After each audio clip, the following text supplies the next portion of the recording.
Are they Christian? No. No, they're not. But they center on Peter. They say, we follow Peter. We're Christians. Why didn't they come over here to the gospel of Paul? To the gospel of Paul. To the gospel of Paul.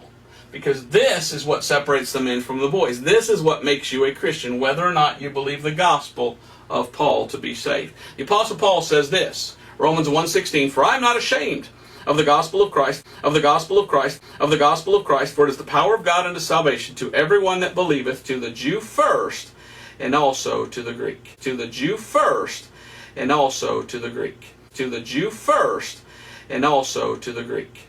So the power of God to be saved unto salvation is this gospel. What is this gospel that you must believe to be saved? Well, Paul tells us what the gospel is. We just read Romans 1:16. It's the gospel that saves us in this dispensation, in the church age. What is the gospel? Well, he tells us in 1 Corinthians 15:1-4. If you're believing in this blood-stained gospel, the gospel about the blood of Christ, then you're saved. There are many people out there today that claim to be Christians that do not believe this gospel. So they're not going to go at the rapture. So, again, if you are left behind when the rapture comes, it was because you were never saved to begin with. And it was because you've never trusted fully in this alone for salvation. See, it's not faith and works in this dispensation.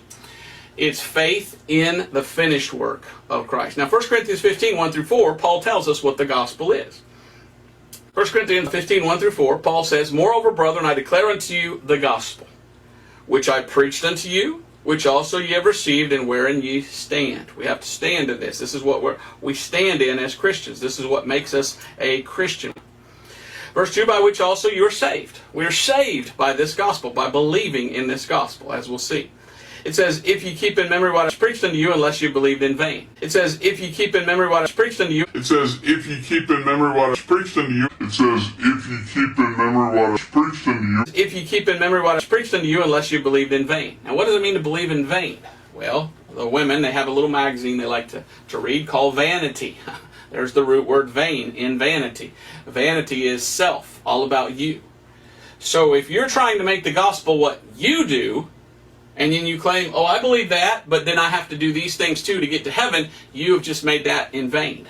You've made it, oh, it's not all about Jesus and what He did that saved me. I have to do something too. You've believed in vain. You've not believed completely in the finished work of Christ. You're thinking there's something you have to add to it.